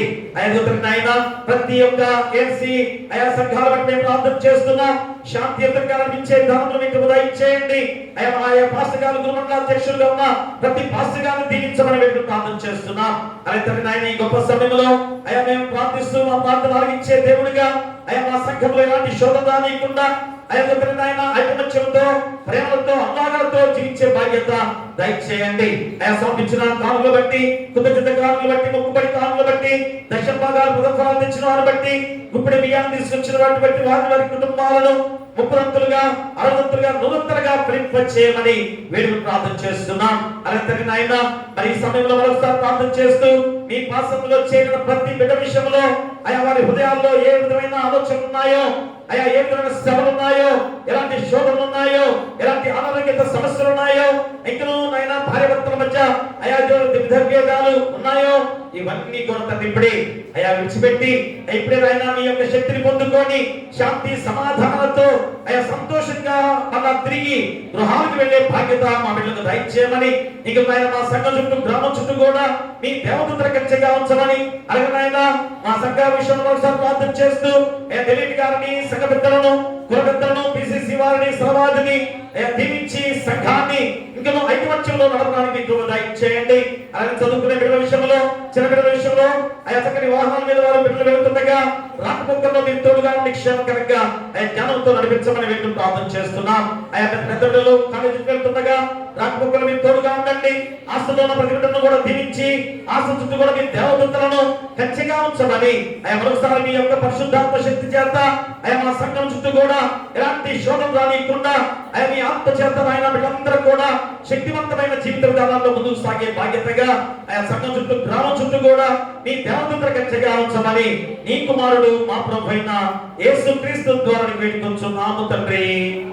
ఆమేన్. పరలోకమందున మా తండ్రి, నీ నామం పరిశుద్ధపరచబడును గాక, నీ రాజ్యం వచ్చును గాక, నీ చిత్తం పరలోకమందు నెరవేర్చును భూమి యందు నెరవేరును గాక. మన ఆహారం నేడు మాకు దయచేయము. మా అపరాధము చేసిన వారిని మేము క్షమించున్న ప్రకారము మా అపరాధములను క్షమించుము. శోధనను తేకాదను తప్పించుము. రాజ్యమును, శక్తియు, మహిమయు నిరంతరము నీవై ఉన్నవి. ఆమేన్. దయచేసి కూర్చోండి. వివాహ ప్రకటన ఉన్నాయి. దయచేసి వివాహ ప్రకటన ఉన్నాయి.